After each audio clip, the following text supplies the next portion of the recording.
perkenalkan kelompok usaha kalian ini siapa saja berdasarkan aspek manajemen dan apa tugas kalian. Perkenalkan, nama saya Nadia Salma, saya sebagai manajer admin dan sumber daya manusia. Perkenalkan, nama saya Siva Aziza, saya sebagai manajer produksi. Saya Sita Junita sebagai manajer umum. Tugasnya mengelola operasi dan operasional harian dan karyawan. Perkenalkan, nama saya Farah Salsabila selaku owner. Tugas saya adalah membuat logo brand, mencari visi misi perusahaan, dan mengelola sumber daya manusia. Perkenalkan, saya Zahra Syifa Nida Yusuf sebagai manajemen keuangan yang tugasnya mengelola keuangan. Saya Asira Mawati sebagai manajer pemasaran, tugasnya bertanggung jawab dalam promosi, penjualan, dan distribusi.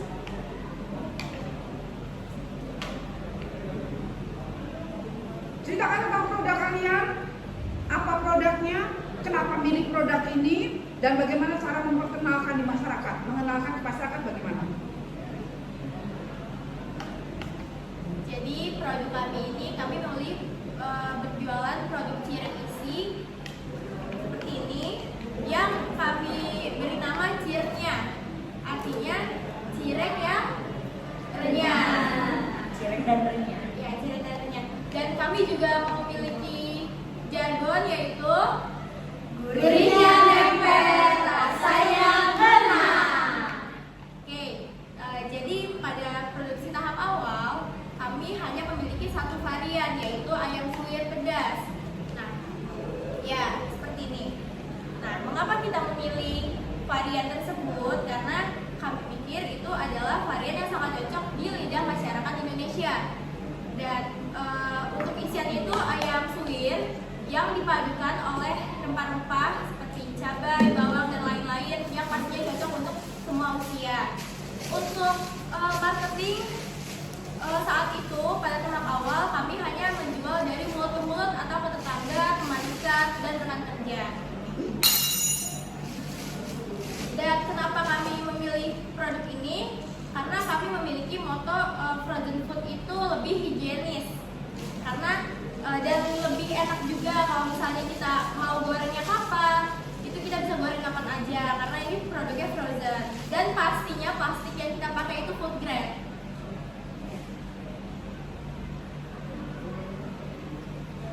Bagaimana cara memperkenalkan produk kalian ini ke masyarakat? Kan belum dikenal. Bagaimana caranya?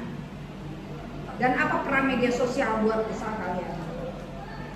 Untuk ini kan kita jualannya hanya di online shop. Nah, untuk promosinya kita mempromosikannya melalui Instagram, TikTok, dan WhatsApp dengan membuat video yang menarik dan menggugah selera seperti proses pembuatan cireng, lalu cara goreng cireng agarnya, dan juga mukbang cireng agar masyarakat lebih mengenal produk cireng ini. Berapa kapasitas produksi kalian per hari dan per bulan? Jadi kami memproduksi cireng, satu bungkusnya itu satu pack itu berisi 10 bungkus, satu packnya berisi 10 piece, dan kita mempunyai 3 varian saat ini. Jadi 10 dikali 3 itu ada 30 piece, dikali 10 pack per bungkus, jadi seharinya kita dapat produksi 900 pieces. Dan untuk sebulan kita target produksinya sebesar 22.500 pieces. Bagaimana menghadapi kompetitor?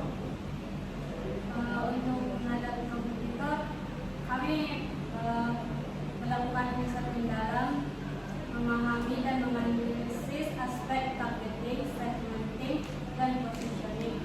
Kami menargetkan kaum muda, pelajar, maupun ibu rumah tangga yang penggemar cemilan praktis. Hasilnya? Maka kami akan mempromosikan cirengnya sebagai cemilan pilihan yang gurih, praktis, dan lezat dengan varian rasa isian keju, ayam suwir, dan bakso pedas.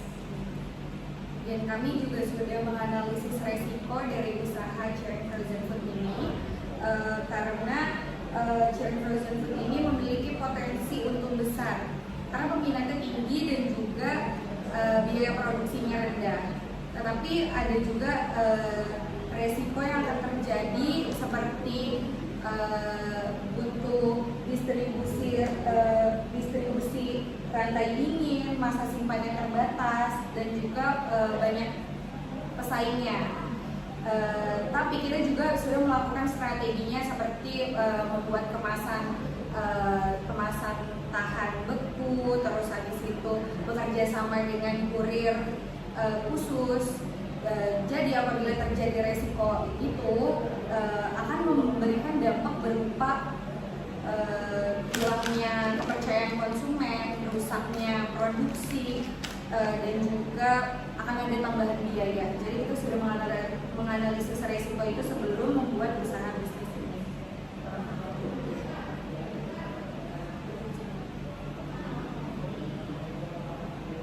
Ternyata break even point-nya berapa? Berapa pieces dan berapa paket untuk masing-masing? Keju 24 Pieces per hari. per hari, keju. Hari-harinya ayam 22 pack per hari.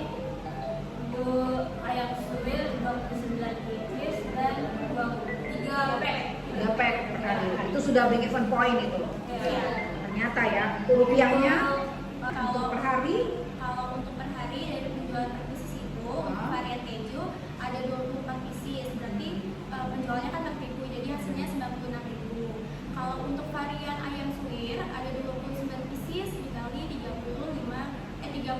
3.500, hasilnya 101.500. Dan untuk varian bakso pedas itu penjualannya 39 dikali 3, jadi ada 115.000.